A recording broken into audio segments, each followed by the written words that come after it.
Hey guys, here's 8 of the top towns in the Black Hills of South Dakota.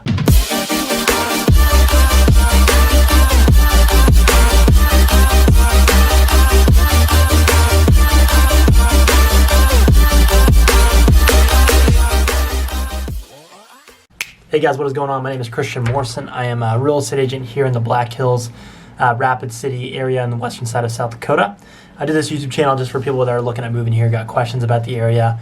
Maybe they move their family here, maybe they move themselves here, and they're just trying to get a feel for it, try to figure out what's going on out here and that type of thing. So if you are looking at moving to the area, you got any questions or anything, feel free to reach out to me. I'm dealing with you guys every single day that are looking at moving out here, and you guys have been absolutely incredible. I love working with you guys. So feel free to call me, text me, email me. Calling and texting is easiest, but you can email me as well. All my info is below in this video. All right, now that is out of the way, today I'm going to go over a very highly sought after topic. I think I say that before every video, but whatever. So today we're going to go over, I talk about Rapid City a lot, but I work all of the Black Hills, so I'm going to kind of go over the top other 8 areas other than Rapid City that people tend to like, people tend to want to move to, and that type of thing. Now I'm going to go through them kind of quickly today and just kind of tell you all about them a little bit, each one, and then of course I'm real estate and I always talk about it, so I'm going to go over housing prices in each area too. But over the next coming weeks, I've already started to film them. I'm going to give you a little more in-depth, like pros and cons type of videos in each of these cities as well. So I'll start off with my number 1 most asked about town, and that is Spearfish, South Dakota. So Spearfish, guys, is about 45 minutes northwest of Rapid City. It is really close to the Wyoming border. Spearfish is a really cool town, and I really like the town personally. It's very, and some of the locals disagree with me on this, but it's very resort town feeling. Like, what I mean by that is if you've ever been to like a resort town in Colorado, it kind of feels that way, as like you're in the mountains. In Spearfish, you really are surrounded by mountains. You're close to skiing. There's tons of mountain biking trails, hiking trails, all surrounded around you. And in the winter, you're basically staring at snow-capped mountains the whole time. I know they're hills for some of you that are being technical, but they look like mountains, so I call them mountains. So Spearfish is a really awesome town, guys. There is about 12,000 people as of 2019 census that live in that area, in the Spearfish area. So not a huge town, not the smallest town by far that's going to be on our list today, but there's about 12,000 people that live there. And the average housing price in Spearfish, guys, is $372,488. So just above $370,000. And as that compares to Rapid City we're about $300,000. So it's about $70,000 on average more for a house in Spearfish than in Rapid City. So give you a little bit of contrast there. Spearfish is definitely in the higher price range for things. There's quite a bit of new development going on there, which is awesome. One of the things that kind of brings those prices up there is limited inventory. A lot of people want to live there because of the scenery and things like that. You also got everything you need there. You got grocery stores, coffee shops, food, all that stuff is there for you in Spearfish. And again, sorry, I got distracted there, but one of the things jacking up the prices a little bit in Spearfish is a lot of the residents there. I heard once that it's 50%, don't know if that's a true number or not, but 50% of the homes are owned by people who own them as a second home. And this might not be true anymore, but at the time that's what I've heard. So 50% being second homeowners means the prices go up because people are buying them second homes. It's a lot of cash buyers and things like that, which make the prices go up. All right, number 2 on the list, and I'm not ranking these in order of popularity or anything. I'm just kind of going through them as I wrote them down here. So number 2 is Sturgis, and Sturgis is about 30 minutes northwest of Rapid City and about 15 to 20 minutes southeast of Spearfish, which we were before. So kind of in between on the I-90 corridor there, you can see them. Sturgis is a cool town, guys. It's obviously where the Sturgis motorcycle rally is. If you don't know about that, it brings in anywhere from 500,000 to 1 million people a year to go to a motorcycle rally in Sturgis. And of course, all of the Black Hills gets busy during that because that's a ton of people to add to the area. I mean, there's only like 800 and something thousand in our state, so it doubles the size of our state for a little bit there. So that is a very popular thing that goes on in Sturgis, and it does hold the economy pretty well in the area as well. So one thing about Sturgis, guys, is in the off season, meaning not the rally time, not during the summer, there's not a ton going on there. You still got everything you need in Sturgis, and you're also pretty close to Rapid and pretty close to Spearfish if you want to go shopping in other areas.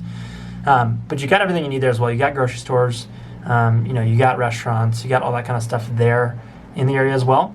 All right, so in Sturgis, as far as population goes, there's about 7,000 people that live in the Sturgis area. It's actually going to be the second biggest on our list today. Spearfish number 1, Sturgis number 2. Average price point in Sturgis is right over $250,000, $251,000, which is one thing I really like about Sturgis. Housing prices are reasonable there. So $251,000 for housing prices, and that is where we're at for Sturgis. All right, and then our third and fourth here, I actually put these two together just because they're kind of connected, and the prices are about the same in the areas. So Lead and Deadwood. Lead and Deadwood are in the really kind of the heart of the Black Hills.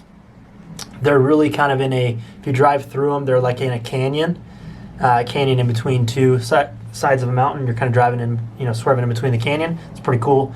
It's beautiful scenery in there. Deadwood is kind of like the Las Vegas of South Dakota, if you could call it that. They have casinos there and that type of thing, like full-blown casinos, huge casinos there, and a lot of historic stuff in Deadwood. There's obviously, if you've seen the show Deadwood or the movie Deadwood, there's a lot of historic things that happen in Deadwood. It's a cool town if you're in history like I am. So there's a lot of cool stuff to see there. And if you like gambling, that kind of thing, that's definitely your town. Lead is connected to Deadwood. It's another small town. Just really connected to Deadwood. It's about an extra 5 to 10 minute drive up to Lead. Housing prices in this area, guys, are right at $291,800, so just over $290,000 on average in the area. And I will say there's a big discrepancy in these areas. There'll be like $1 million house, or there'll be like $100,000 house. There's a big discrepancy in prices there, kind of depending on where you're at, because certain areas are, less desirable than others. And guys, Lead has about 3,000 people that live there full time, and Deadwood has about 1,500.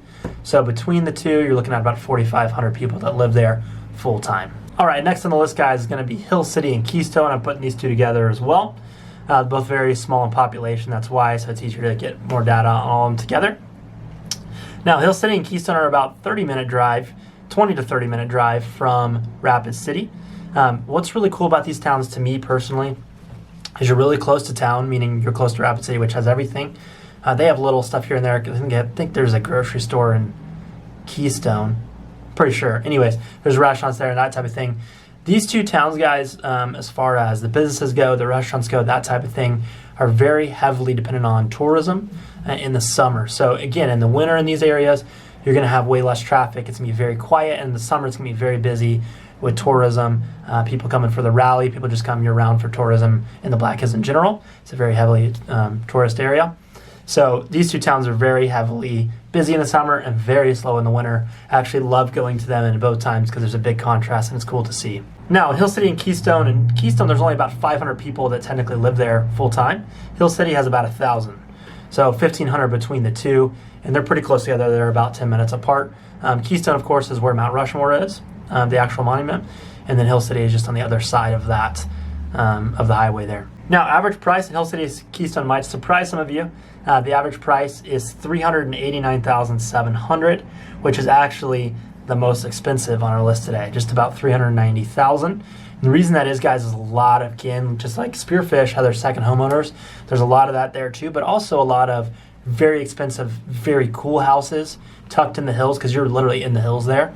They're built into the mountain. Again, I call them mountains, I know they're hills, but they're kind of tucked into there. They're very cool, very scenic, big properties.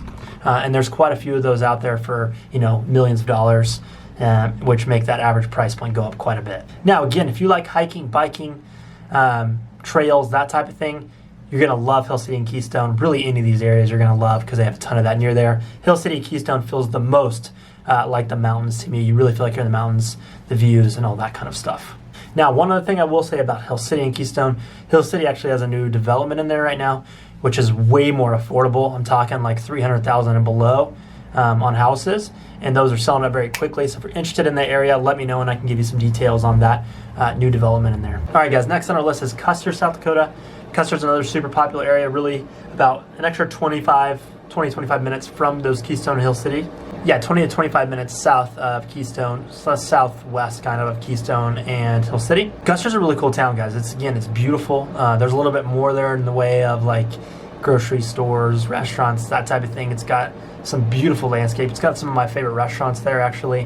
When I like to go out in the hills, I usually try to stop there for food. Custer, sorry, getting my words mixed up. Custer's a very cool town. I really like it there. They have a pretty big discrepancy in prices as well, to be very expensive stuff, and then stuff on the lower end, like below 300 and stuff over $1 million. Custer's average price point is $324,200, so just about $325,000 is the average price point there. And again, that's a big discrepancy between prices in the area. There's about 2,300 people that live in Custer. Now again, Custer's the same way in the fact of there's a ton of hiking, a ton of biking, awesome, beautiful scenery around there, guys. There's stuff you could go explore for years and never see it all. It's an awesome area for that type of thing. And then also very heavily busy in the summer for tourism, and then it's quite a bit slower in the winter and quieter in the winter. So you have those two change of paces there. All right, and last but definitely not least, we got hot springs. Don't know why. I don't know if there's an article out there or something, but everybody that I talk to seems to mention hot springs to me in some way, some form or fashion. I don't know why it's popular, to be honest with you. Like, I'm not sure if there's a reason people look into it or what. But Hot Springs is definitely a very cool town. It's about 45 minutes south of Rapid City. It's got very different scenery than like all the other towns I mentioned. It's a little bit more of plains mixed in with the hills, but definitely a beautiful area as well. I've heard great things about the schools there. I don't know a lot about them, but I've heard really great things about them. And some of my clients that have bought houses down there have got some awesome houses. And to be honest with you, just between you and me, they're not as expensive as other areas. They're actually going to be the cheapest on our list today. The average price in Hot Springs is $228,000. So $228,000, almost right around $230,000 would be like the average. And again, there's some discrepancies there. There's like some higher price stuff and some quite a bit lower price stuff. But you can usually find something reasonable there if you can find anything on the market, because there's not ever a ton of stuff for sale there. Hot Springs is one of the bigger, as far as population goes, areas on the list, and it is right at 3,500 people. So there's about 3,500 people that live there. There's everything you need there as well. You don't have to come back to Rapid for anything there, although the drive there is super easy. It's just straight on the highway up to Rapid City. But they got everything you need there. They got shopping, restaurants, all that kind of stuff that you need to survive off of for sure there. So guys, this is my eight place list for today. And again, I'm going to go more in detail on each one of these in the coming weeks and months for you guys. Kind of go over pros and cons, a little more in depth on each area, because I know everybody have questions about them.